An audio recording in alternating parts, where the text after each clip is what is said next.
Magandang gabi sa lahat, mga kapatid. Purihin ang ating amang makapangyarihan. Sa gabing ito, nakakatipon-tipon tayo para sa isang layunin upang labanan ang lahat ng uri ng katiwalian na nangyayari sa ating bansa ngayon. Nandito tayo para sa isang pakikibaka. Pakikibakang hindi sa pamamagitan ng dahas, kundi isang pakikibakang na mapayapa upang labanan ang katiwalian, mga pandarambong, korupsyon na laganap sa ating bansa ngayon, na kung saan ang nagdurusa ay ang mga ordinaryong mamamayang Pilipino. At tayo'y naniniwala na ang lahat ng ito ay mapagtagumpayan natin sa pamagitan ng kapangyarihan ng dalangin. Sino rito ang naniniwala na makapangyarihan ang dalangin?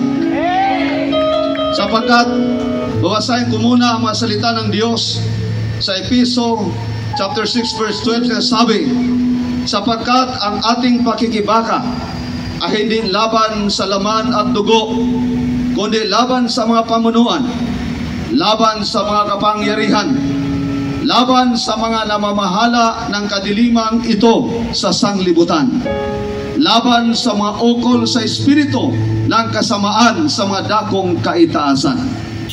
Mga kapatid kong Kristiyano, Muslim, mga katutubo, anuman ang inyong mga pananampalataya at paniniwala, panahon na upang tayo'y magkaisa sa pamagitan ng ating dalangin na labanan natin ang pinakaugat ng lahat ng katiwaliang ito. Alam ba ninyo kung sino ang number 1 na magnanakaw? Alam niyo kung sino ang number 1 na mandarambong? Alam ba ninyo kung sino ang number 1 na korap? Ang pinakaugat sa lahat, ang number 1 na magnanakaw ay walang iba kundi si Satanas, Lucifer na Diablo. At siya'y isang makapangyarihan din naman. Ngunit tayo naniniwala at nanampalataya na mayroong isang espiritong higit na makapangyarihan kaysa kanya. At yan ay ang ating Panginoong Hesukristo.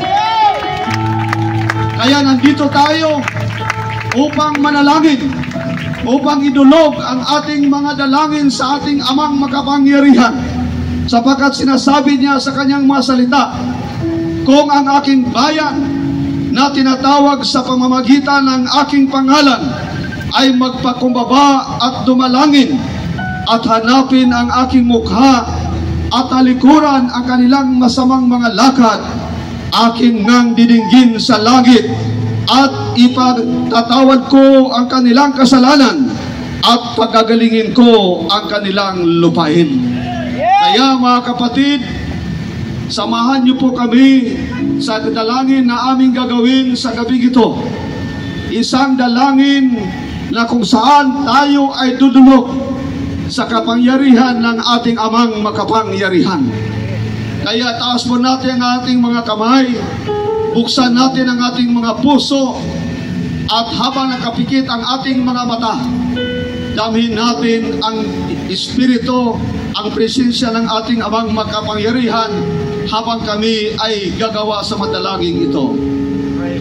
Aming amang makapangyarihan na siyang may likha ng lahat, Diyos ng langit at lupa, Ikaw ang hari ng mga hari, ang Diyos ng kasaysayan ng aming bayan, ang pinagmumulan ng aming buhay, pag-ibig at pag-asa. Sa iyong harapan, kami lumalapit bilang isang bayan. Itinataas namin ang iyong pangalan sa aming kalagitnaan, sapagkat ikaw lamang ang karapat-dapat na purihin.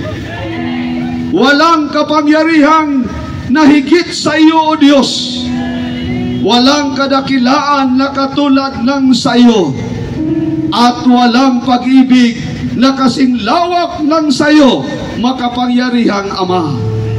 Purihin ka, O Amang makapangyarihan ng aming buong lahi, Ikaw ang Diyos ng aming mga ninuno at bayani, ang tagapagligtas namin at ng aming mga ninanais para sa bayan. Ikaw ang tanging pag-asa ng aming kinabukasan. Lahat ng tagumpay ay sa iyo, O Panginoon. Lahat ng kapurihan ay para sa iyo, at lahat ng kalulatian ay iniaalay namin sa iyo, Panan. Ngayon, Amang makapangyarihan, kami po ay nagpapakumbaba at sumasamba sa iyong harapan. Inaamin namin ang aming mga kasalanan bilang isang bansa. Patawarin mo ang aming buong bayan sa pagkakalayo sa iyo. Ang puso ng buong bayan na naging matigas, ang mga kamay na nasa kalagitnaan ng aming bayan na naging marumi sa pandaraya, at sa maraming labi sa aming bayan na nanahimik sa harap ng kasamaan. Patawarin mo ang aming bayan, O Diyos, sa katiwaliang naging karaniwan sa aming kalagitnaan, sa kasinungalingang gumapang sa kultura ng Pilipinas, at sa kawalang malasakit sa sumira sa aming pagkakaisa. Patawarin mo kami sa aming mga naihalal na pinuno na ginamit ang kapangyarihan para sa pansariling pakinabang at sa katahimikan ng aming mga mamamayan na pumayag sa kawalang katarungan.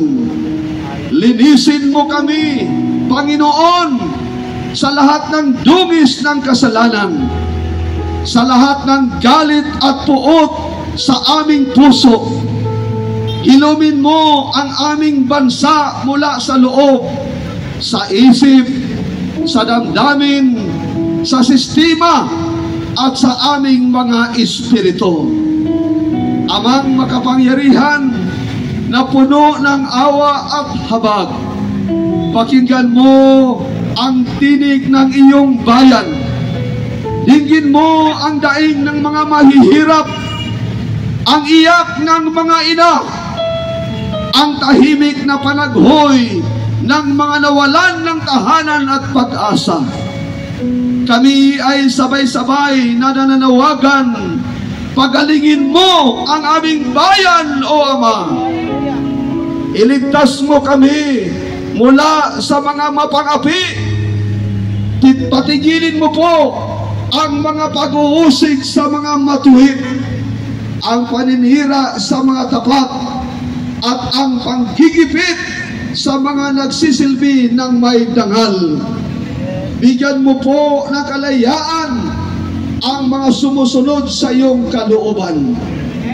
Iangat mo ang mga marangal na puso at ibagsak mo ang mga sistemang mapanlinlang. Dalhin mo sa hustisya ang mga nang-aabuso upang makita ng bayan na ikaw ang Diyos ng katarungan. Panginoon, ipadama mo po sa amin ang iyong presensya sa mga lansangan ng aming mga lungsod, sa mga bukirin ng aming mga magsasaka, sa mga pabrika, sa mga paaralan, at sa aming mga tahanan. Muling ipakita mo na ikaw ay buhay at kumikilos sa aming kalagitnaan. Amang makapangyarihan, aming Diyos ng pag-asa, bigyan mo po kami ng bagong pangitain para sa Pilipinas, isang bansang marangal, disiplinado, at mapagmahal sa kapwa, isang lipunang ang katarungan ay para sa lahat at ang kapayapaan ay tunay na namamayani. Panginoon, ilawan mo ang landas ng aming kabataan na huwag silang malinlang sa kasamaan, kundi maging liwanag at pag-asa ng bagong henerasyon. Itanim mo sa kanilang puso ang malasakit, ang tapang at ang pananampalataya at pagkilala sa iyo. Gamitin mo ang aming mga pananampalataya, ang aming mga simbahan, paaralan at mga tahanan bilang mga tanglaw ng katwiran. Ibalik mo sa bawat Pilipino ang dangal ng paggawa, ang disiplina sa pamumuhay at ang pag-ibig sa inang bayan. Panginoon, itayo at itaguyod mo po ang isang matuwid na pamahalaan sa aming bayan. Puspusin mo ng banal na takot sa iyo ang aming mga pinuno. Alisin mo ang mga namumunong mapangapi at mapagkunwari. Palitan mo sila ng mga pinunong may puso para sa bayan, may malasakit sa mahihirap at may tapang na tumindig para sa tama. Bigyan mo po ng karunungan ang aming mga mambabatas, ng katapatan ang aming mga hukom, at ng malasakit ang aming mga lingkod bayan. Hayaan mo pong ang bawat batas ay sumasalamin sa iyong katwiran, at bawat desisyon ay magmula sa iyong kalooban. Pagharian mo kami, O Diyos, bilang mga mamamayan. Turuan mo kaming maging tapat, masipag at marangal. Itigil mo ang aming pagkakawatak-watak at pag-isahin mo kami sa ilalim ng pag-ibig, pananampalataya at kagitingan. Aming Ama, sa iyong mga kamay namin iniaalay ang Pilipinas, ang aming mga bundok at karagatan, ang aming mga lungsod at kanayunan, ang aming mga pinuno at mamamayan. Itindig mo kami bilang isang bansang nasa ilalim mo, Diyos, may takot sa iyo, may malasakit sa aming kapwa at may pagkakaisa.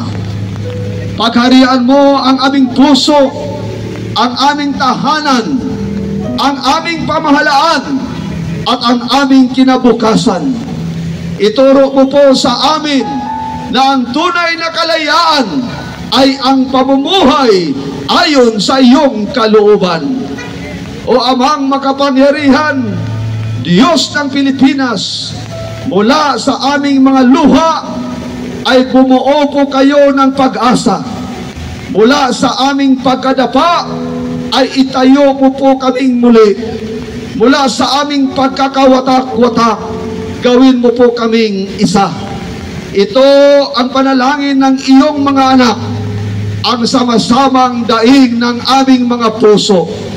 Pagharian mo ang Pilipinas, O Ama, aming makapangyarihang Diyos na may likha ng lahat. Salamat po sa katugunan ng aming mga dalangin, at ibinabalik ko ang ibinabalik po namin ang lahat ng kapurihan sa inyong makapangyarihang pangalan, Ama na may likha ng lahat, ang aming Panginoong Hesukristo. Amen at amen.